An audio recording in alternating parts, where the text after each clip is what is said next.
Good afternoon again, and welcome to East Boston Neighborhood Health Center. My name is Manny Lopes, and I'm proud to serve as the president and CEO.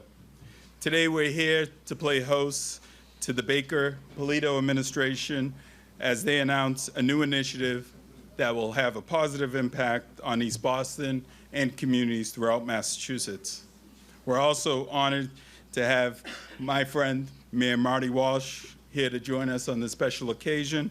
We also have the Mayor of Newton, Catherine Fuller, and my other good friend, Mayor Dan Rivera from the great city of Lawrence.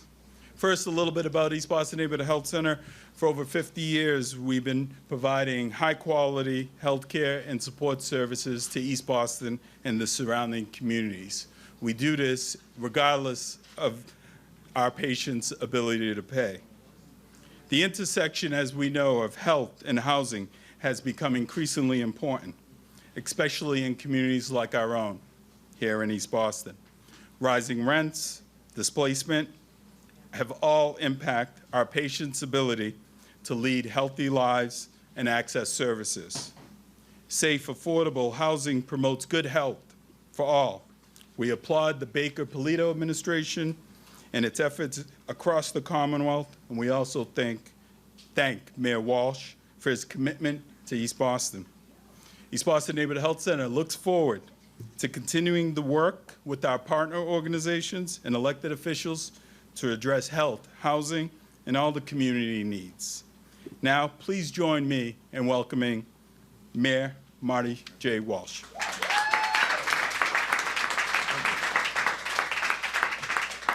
Thank you very much, Manny, and I want to thank everyone here at East Boston Health Center for your great work. I want to thank the governor and the lieutenant governor and Secretary Keneally for being here. I was just looking through my notes, and I'm going to talk about them in a second. I was looking at the partnership that we have here in the Commonwealth, but particularly in Boston on housing, and I'll get to those in a minute. To State Representative Adrian Martero, thank you, Representative, for having us in your district today. To City Council Lydia Edwards, thank you for having us in your district today. And I think Senator Boncory is on his way, or they're in session, so he'll be here soon. My colleagues, the Mayor of Newton and the Mayor of Lawrence, thank you as well. You know, we spent a lot of time together talking about how do we advance our cities and the Commonwealth forward, and we spend one of the top times, the highest issue we talk about consistently is housing. Talking about how do we make sure that we move forward. Occasionally we touch on transportation, but most of the time it's housing. Thank you, Gov. And I want to thank also Al Caldarelli from the East Boston CDC, who does amazing work. I think in talking about this, affordable housing is certainly our city's #1 priority. I know it's a top priority for the governor and the lieutenant governor and all the other mayors. That's why affordable housing is the #1 focus. We just left the East Boston Center, Paris Street. We were talking to our seniors about creating a community center, and our seniors are in desperate need of more affordable housing. Our families are in desperate need of more affordable housing. 25% of all the housing in Boston, of our rental housing, is subsidized, affordable in the city of Boston. That number leads the nation, and we want to keep it that way. Even we're seeing market rents stabilize in our communities, but one of the concerns we still hear is the rents are still too high because there's such a big demand. The market won't produce enough affordable housing. Our agency or nonprofits can't produce it by itself. It has to be a team effort. Boston projects in this program reflect that teamwork. Person I did not mention, I want to give a shout out to her, is Sheila Dillon, Chief of Housing.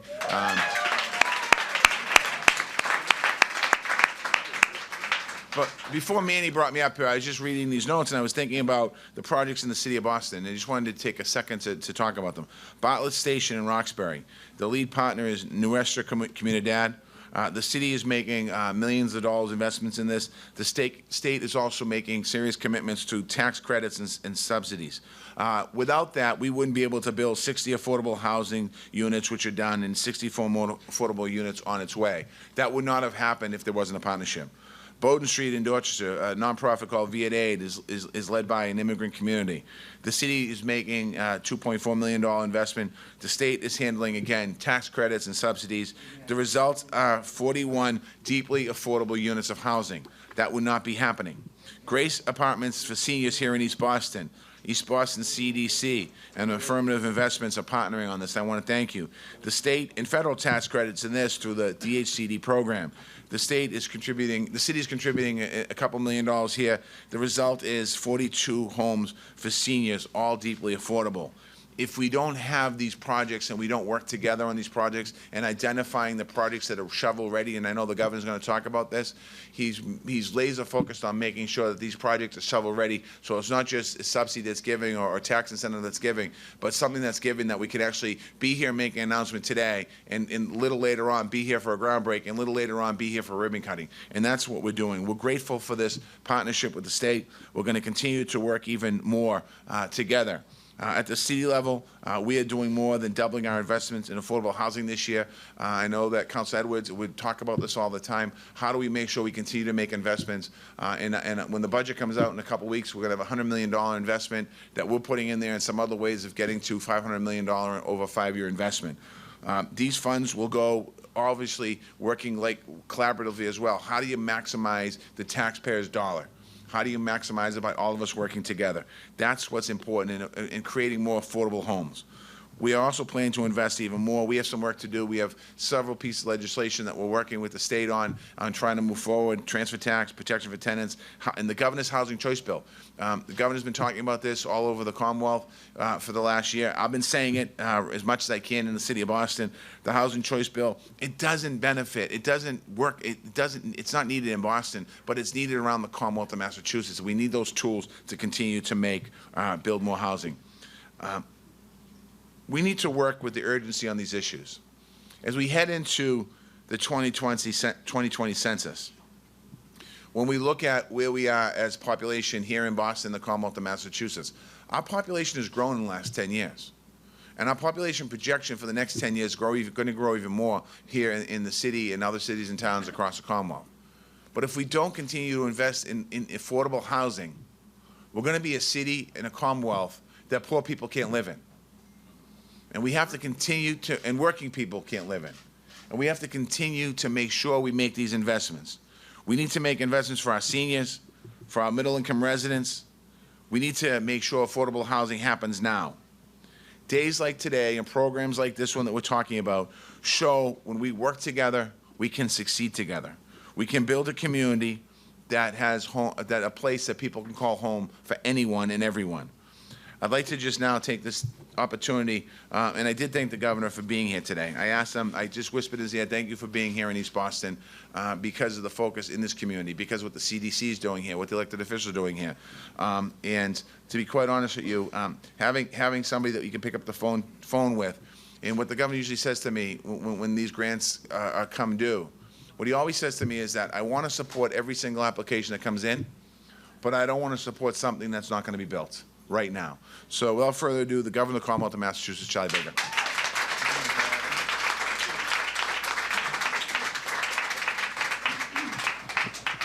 So first of all, I want to thank everyone for coming out today, and especially want to thank East Boston for hosting us once again for another announcement.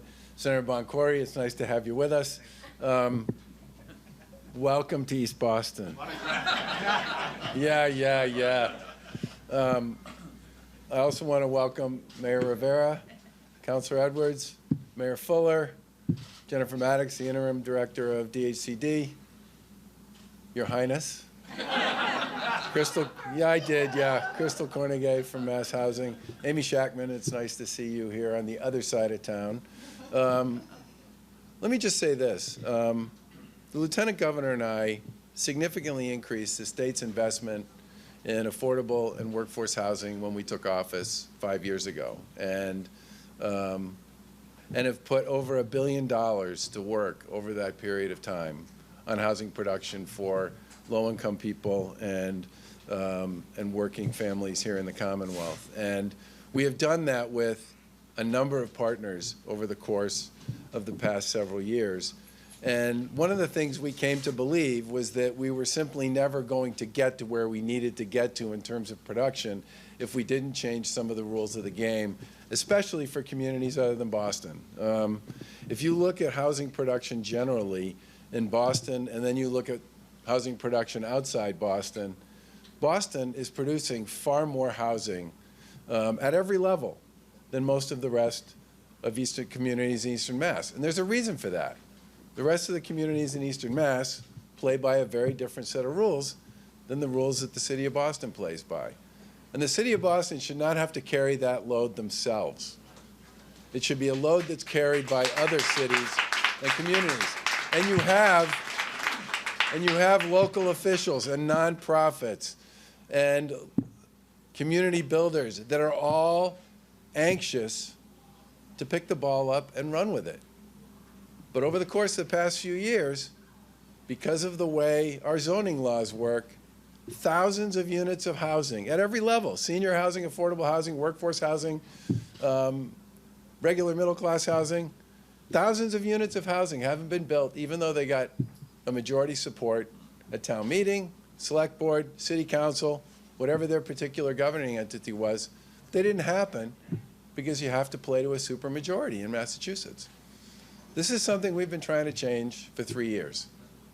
And for 3 years, we've watched lots of great projects and lots of frustrated local officials and lots of frustrated housing advocates and lots of frustrated families and small businesses and others and seniors who haven't been able to benefit from the level of housing production that we need here in the Commonwealth. About 18 months ago, in your neighborhood, Amy, we signed the largest housing bond bill in state history.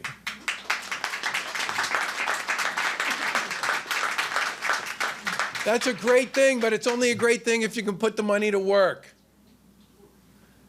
And frankly, we do not have the level of production that we need to take care of the people who want to be here and who want to stay here.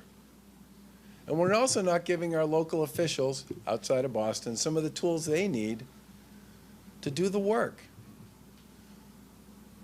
Now, last year, we had a long conversation with the Black and Latino caucus about the lack of home ownership in communities of color.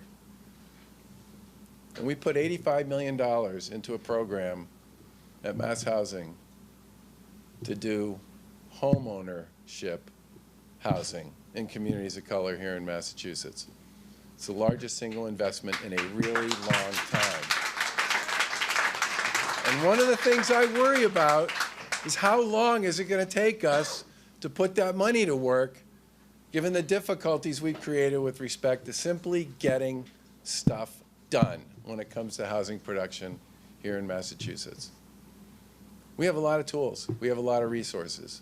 But we absolutely, positively have to change some of the rules of the game if we're going to make it possible for communities to do what they would like to do, in most cases, to serve the people they would like to serve.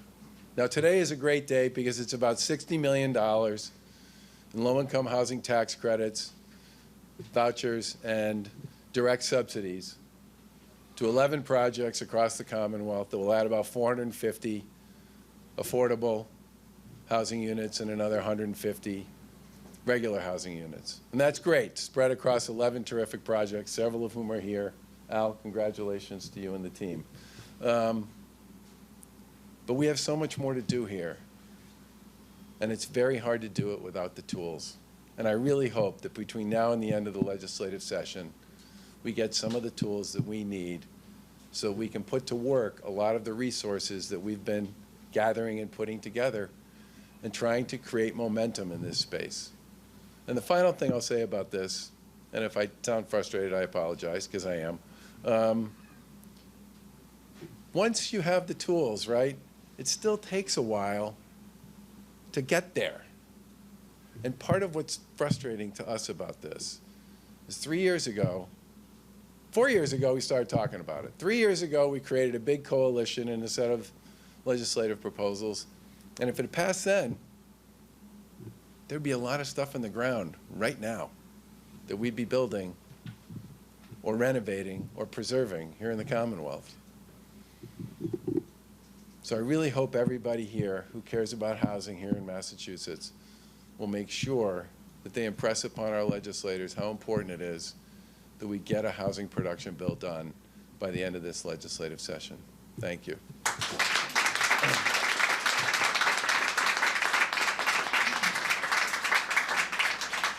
With that, I'm going to turn the podium over to my co-pilot, the Lieutenant Governor, Karen Polito. Good afternoon. It's a real pleasure to be here once again in East Boston for a great occasion, and I'm going to announce the award recipients. But before doing so, I just want to follow up on some of the comments that Mayor Walsh and Governor Baker have said. First of all, thank you to the mayor for your leadership around housing. Obviously, being the face and the figure that's leading this world-class city, you clearly understand and appreciate the role of housing in community development and neighborhood development. We thank you for your leadership. I want to thank my colleagues in the legislature, Rep. Madaro and Senator Boncory, for their leadership, understanding what housing means to them and to their communities. I want to thank the two mayors who are here, Mayor Rivera and Mayor Ruth Ann Fuller, for your leadership in two communities, Newton and Lawrence, that while may have some similarities, obviously approach housing in a different way that works for your communities. I want to say one of the most rewarding experiences I've had as Lieutenant Governor is to have visited the communities of the Commonwealth, all 351 cities and towns. Rural Massachusetts to suburban Massachusetts to the gateway cities and to the smaller cities that comprise our Commonwealth. And as the governor and the mayor talked about the tools and the resources needed to work with the private sector developers, many of whom are in the room, to unleash the potential in a community around housing and to be able to design and permit and then ultimately build construction in this Commonwealth. I think a key part of our ability to move forward with some of the zoning reforms the governor talked about and to do more to reach our goals is to change the mindset around housing here in the Commonwealth. And the mindset has to be a full appreciation for the role of housing in our communities, the role of housing for the future success of our Commonwealth, and the role of housing in the ability to bring more prosperity to an individual's life. Housing is a thing in every single community of this Commonwealth. I've been to downtowns, frankly, maybe 4 or 5 years ago when we were first starting out on this job. And in some of those places, I was witnessing, and the governor as well, downtowns that had boarded up retail spaces and not a whole lot going on. Think about some of those spaces today where a concentration of housing was brought into that downtown, market rate, affordable, the kind of housing that that community wanted and needed in their downtown. Now you're seeing a more robust and vibrant downtown in that community because there's people populating that area and people want restaurants and shops and things to do. And it's also an opportunity in areas where I'm from, out in Worcester, where you have more transit-oriented kind of housing, micro units for young professionals, or being in some suburban areas where housing for older adults is a real thing because sometimes an older couple, many times, might have outgrown their home, having kids that have grown up and gone other places, and don't need that single-family home, but they want to stay connected to their community because that's where their social contacts are, that's where their doctors are, that's where their familiarity and their comfort level is. And unless you build other opportunities for them to stay in their community, they won't have those options. So we've literally seen the ability to use housing as a tool to address the housing needs of your community, to address the future needs of the community. And if we can help more people of this Commonwealth adopt the mindset around housing, that it is needed, that you can design it, you can plan for it, and you can incorporate the housing that makes sense in your community, then we will clearly create the momentum that will get us to our goal of 135,000 new units of housing by 2025. And unless we change the mindset and the tools, we're not going to get there. But clearly, we have a lot of resource. We have more packed into the bond bill, and we have more that we'd like to continue to partner with the legislature around. So the resources are there. But you can have all the resources, but if you don't have construction projects that are permitted, we can't actually put those resources to work. So we really look at this room and say, you're all our partners here, from the private sector to the advocates, to the stakeholders at the community level, to really impress upon the legislature that there's urgency to this. The governor made a really great speech this morning, talked about multiple areas that are important to the Commonwealth, and he closed it out with an impassioned plea around housing choice. And he really said all these good things that Massachusetts is known for, you know, tops in education, tops in healthcare, tops in our innovation economy. We certainly don't want to be #1 for having the highest cost of housing. That is not part of our story that we're proud of, and we certainly can change the story around what housing looks like in Massachusetts if we work with the legislature, get some of these tools into your hands to do more. So thank you for all what you're doing.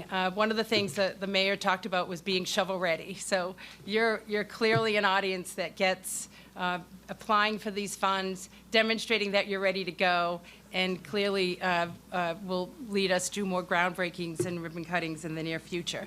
Before I announce the award recipients, I want to give a shout out to DHCD. I see Kate Racer there, who never wants to be applauded, but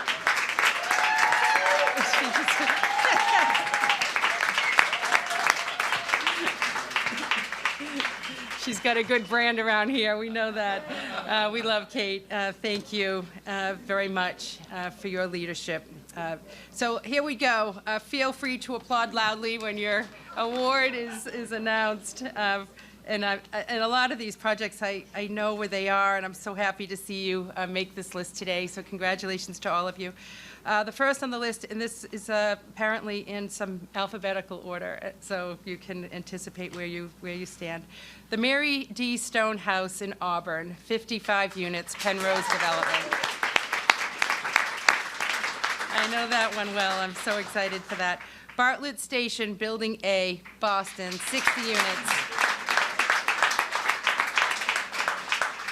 Bowdoin Street, Boston, 41 units. Grace Apartments, East Boston, 41 units.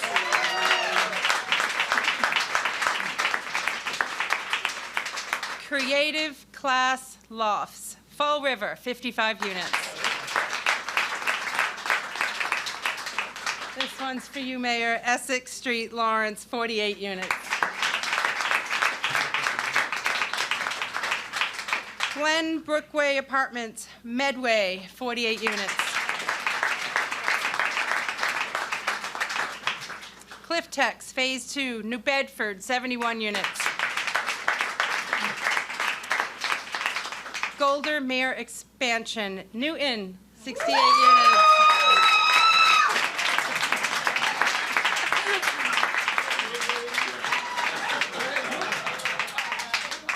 And the next one is also a Newton project. I do want to give special mention because it's named after someone important to all of us. It will be a home for seniors, something he was very passionate about serving. He was formerly a long MBTA employee and one of our appointees to your housing authority. It's named after the late Reverend Howard Haywood, and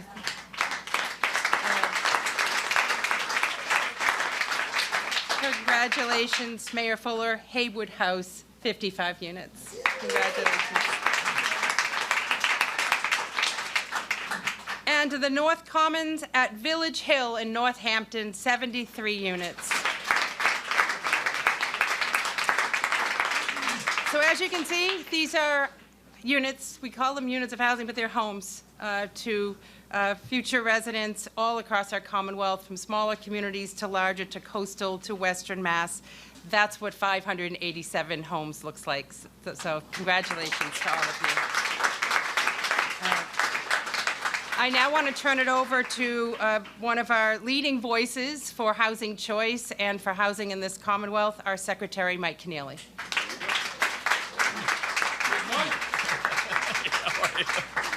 Thank you, Lieutenant Governor. It's great to be with you all here today. You know, I love hearing the list of projects in the cities and towns and reading about the projects. It speaks to the incredible diversity of need and opportunity here in the Commonwealth. These are cities and towns of all sizes, many different types of developments and populations served, types of structures. It really is wonderful to hear more about these projects. I want to pick up on a couple themes the governor and the mayor, lieutenant governor addressed. I think I heard two main themes in their comments. One is urgency. And the urgency of this problem. You know, the lieutenant governor and I last year spent a bunch of time traveling the state to gain input on our economic development plan. And we went to we did 9 big regional sessions around the state. We heard from 1,200 people, and we heard loud and clear the need for more housing production. We heard that it impacts our citizens, all of our communities, all of our businesses. So the need is incredibly urgent. And it's so urgent that one of the 4 main pillars of our plan now, called Partnerships for Growth, is to address the housing crisis. And we purposely put housing as one of the main pillars. We purposely put it first, and we purposely use the word crisis, because that's what we are. So we need to address this housing crisis. There's an incredible sense of urgency statewide. I'd also make a note about the plan that there are 5 key principles that will drive the work. And one of those principles is equitable opportunity, the notion that every citizen, every community deserves their shot at growth and opportunity and success. And guess what? You can't have that opportunity without a place to live, without stable housing. So this is incredibly important work, and the urgency is real. On the second item on partnership, you think about who's here today. All the great folks from the state side, mayors, our colleagues in the legislature, community groups, developers. It's how we get this work done. We get this work done in partnership. And it is one of the reasons we love the title of this plan, Partnerships for Growth. It just speaks to how we all think and work and act and plan and get things done together in partnership. Now, a brief anecdote. Over the summer, I had the chance to do a tour of affordable housing developments all across the state, organized by the great Kate Racer. Thank you, Kate. And over 8 days, we went to 17 cities and towns, and we toured 28 different types of housing developments. And it was incredibly just inspiring to see the work and see how it gets done. And we saw housing for veterans and seniors and the homeless. We saw housing with services. We saw housing that's re-enlivening downtowns, housing near public transit, housing that becomes real community assets. It was just inspiring to see. And along the way, you know, we had so many great folks join us on the tour, mayors and developers and legislators and others. And all these projects are a bit different. But we all heard a consistent message every stop on the tour, which is that we want to do more. Can you help us do more? And we had developers as far away as Oregon join us. And they said, geez, we like the way you guys do business here in Massachusetts. You got a very collaborative spirit. You got a great team. You have resources thanks to the governor's housing bond bill. We like what you do. We like how you do it. We want to do more. How can we do more? And that's where the governor's housing choice legislation comes in. These zoning impediments are real impediments to growth and real impediments to production, and we simply have to get that bill done. So thank you all for being here today. Congratulations to the award winners. Thank you.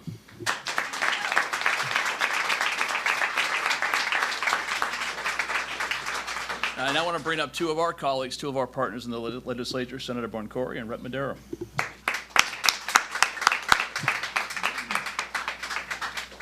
Thank you, Secretary Keneally, and I want to welcome you to East Boston. We hope you come back often. Whenever the Secretary's coming to your hometown, you know he's bringing a check. So it's always a great thing. I want to thank the Governor and Lieutenant Governor for being here and understanding the need for housing development to meet really the demand in our growing neighborhoods all across the Commonwealth. 2 years ago, I was the chair of the Housing Committee in the Senate, and I was happy to work with Crystal Cornegie in her time as Secretary to shepherd through the largest investment in affordable housing that this Commonwealth's ever seen in that housing bond bill. And that's to the good work of the Governor and the Lieutenant Governor and their administration and really understanding the need.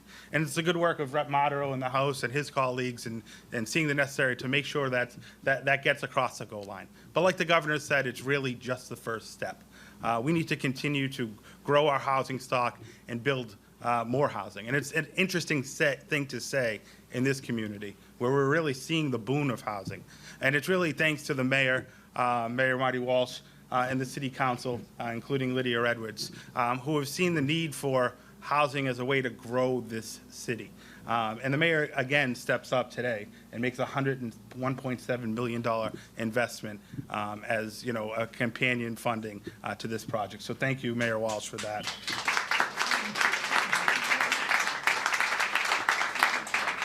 3.7. All right, we'll take it. All right. Well, and I want to thank Al Caldarelli too. You know, it's, you know, good work is recognized. The state and the city know this money is in good hands with you. So we want to thank you for your continued support and helping our most vulnerable residents in this community.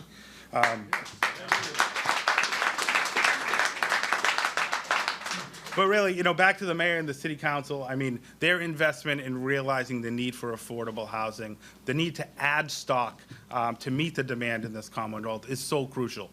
As chair of the housing committee, I was faced with a lot of statistics. One that always sticks out to me is that nearly 80% of the multifamily housing built in this state has been, over the last 10 years, has only been built in 5 communities. And Boston, Somerville, and Cambridge and others are included in that number 5. But that's so shocking. And we need to address this issue. We need to address it in a regional way, really a statewide way. And I want to thank the mayors that are here who have been up to the State House to advocate for a lifting and of some zoning regulations that are far too antiquated. I want to thank the governor and the lieutenant governor for filing their housing choice bill.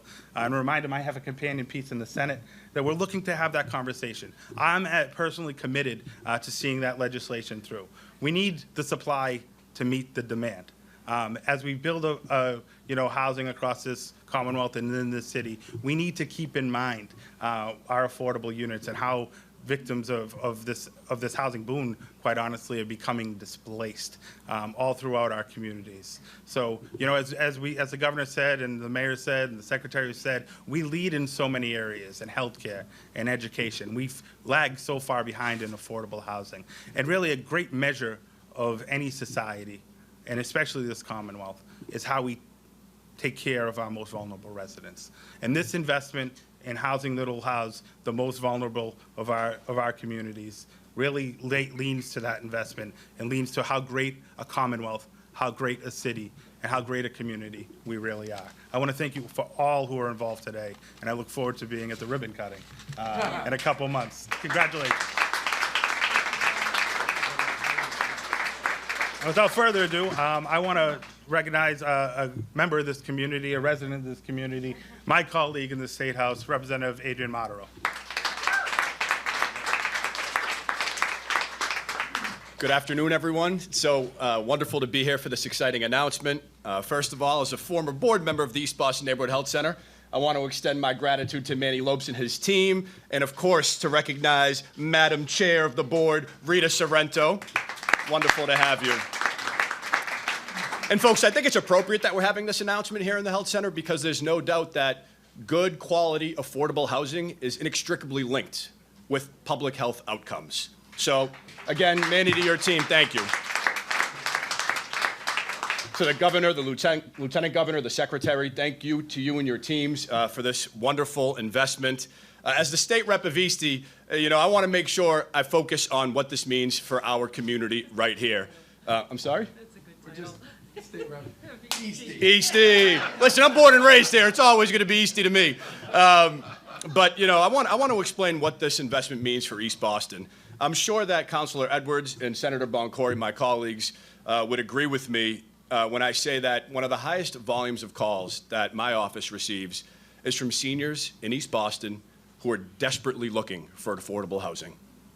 These are folks who grew up here, raised their families here, made this community the attractive, amazing community it is today that is driving so many young people to move here to East Boston. And it's heartbreaking when we receive those calls because the reality is we get them on a wait list. They wait,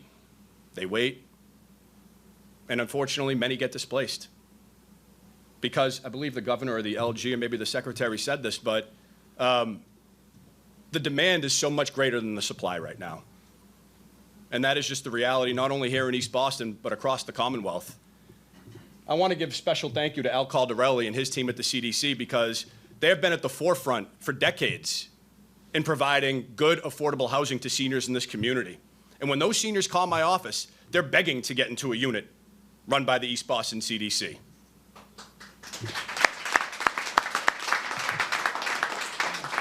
But those availabilities simply are not there right now.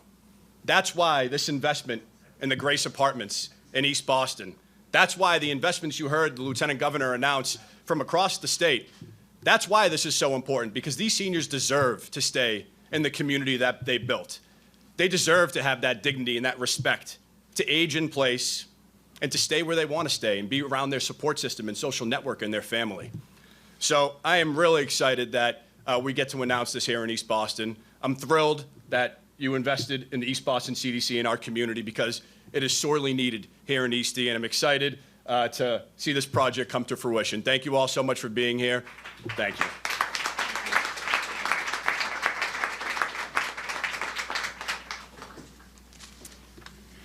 Wow, how blessed we are and how fortunate we are, and how the rest of the country could look at Massachusetts in this city and look at an example of how government is working for the people. Thank you, Mayor. Thank you, Governor, Lieutenant Governor, Senator, Representative, Secretary, and Councilor, because you make us all proud. Thank you for the mayors from Mayor Fuller and Mayor Riviera, because this is what we expect from government, and thank you for the partnerships with our organizations like the East Boston CDC. Before I introduce our next speaker, just a quick story about our partnership, East Boston Neighborhood Health Center and the East Boston Community Development Corporation, as well as the governor. Over 30 years ago, we went out to San Francisco to look at a program called Unlock. With the guidance of our board chair, Rita Sorrento, and our leader at the time, Jack Craddock, we saw a program that allowed seniors to live in the community, stay active, live in the community, and age in place. Then Secretary Baker gave us his blessing and said, it's great to bring a program like that from San Francisco, from the West Coast to the East Coast, but we're Boston and we're Massachusetts. We have to do it even better. So the core to this program has to be affordable, safe housing for our elderly folks. We looked at Al Caldarelli and the East Boston CDC and we said, it's time to partner up. We want to bring this program here to East Boston, but we want to attach it to housing. Al and his team stepped up and we built 4 housing units, the Lewis Mall, the Lyman School, the Joseph P. Barnes Middle School, and the Cheverts Middle School, and turned them all into affordable housing. An accomplishment never been seen anywhere in the country. And today, that program serves as the model. When we talk about social determinants of health, we know right away housing is on top of that list. So it is with great pleasure that I introduce someone who always remains in the background, but really has been a leader in this effort of creating affordable housing, my friend, our partner, Al Caldarelli.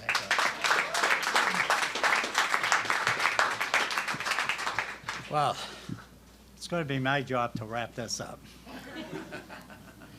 Let me say that when I came here, we live in a world where it's so divided, a country that's fighting on every level. People aren't getting along. There's all these divisions and hurts all over the country. And then you walk into a place like this, and we find 2 men, different parties, but on the same goal and the same level. And that's not only inspiring, but it gives us hope for the future. Governor Baker, the CDC has done over 2,000 units of housing. Not one of them would be in existence if it wasn't for DHCD, Kate Racer, and people within your administration. And your commitment to affordable housing is an inspiration for all of us, and I thank you.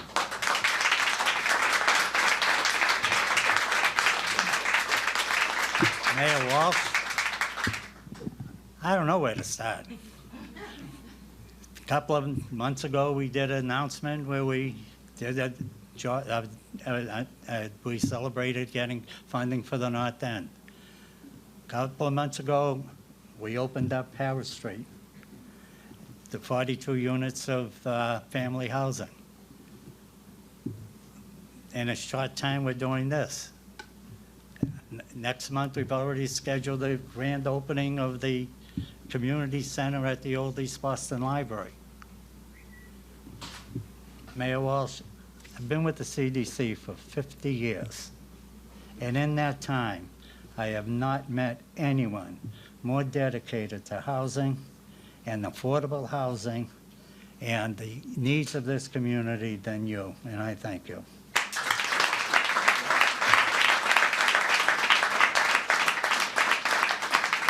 You know, we're thanking them for the housing that's being built, but I think we have to look at how it happened. The cooperation of all of these agencies and everybody else, all on the same goal, all working together. The thing it gives me is, even more than the award of the housing, it gives me a vision of the future. That, gee, maybe this country can come together. Maybe we can heal all the wounds that divide us. Maybe we can all work together to achieve a goal. And for that, I think these two men deserve a round of applause.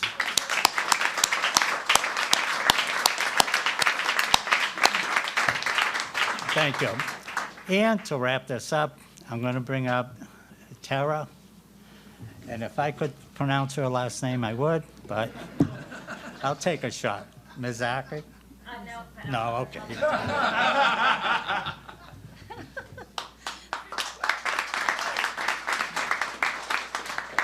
So I'm Tara Mizrahi, and Al and I have worked together now for like 18 years. So we'll have a little tutorial, after this. Hold on. If it's not an Italian name, I have a hard time with it. So I'm going to be short. I'm going to wrap us up. But I do have to say, and my mom would roll her eyes if I say this, it is really nice to be on the receiving end of these gobs of money for affordable housing. But we are so proud that the mayor and the governor's office is trusting us to do good. I mean, we are going to leverage these dollars to the utmost. All of the developers in here, I'm going to speak for them. That's what we work really hard to do, because we're trying to keep every dollar precious, because we know that that's going to help build more units in the Commonwealth for others. So I'm going to thank the governor, the legislature, and the city on behalf of the developers in here for their persistence and their steadfast support for finding creative options for our housing crisis right now, for also raising the bar on funding limits. That's been hugely helpful, as they've talked about, and for bringing new groups to the table, kind of expanding the how people look at this housing crisis, obviously from transportation and all of the communities in the Commonwealth. So we really thank you for doing that. And then I'm just going to congratulate all the other awardees in the room. With that, I really hope that you have speedy closings, that your construction costs come in under budget, and that you have no change orders.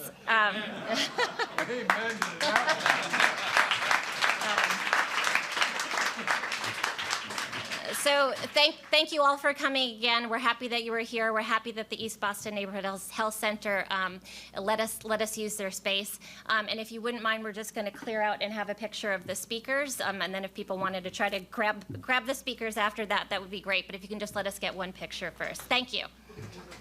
Yep.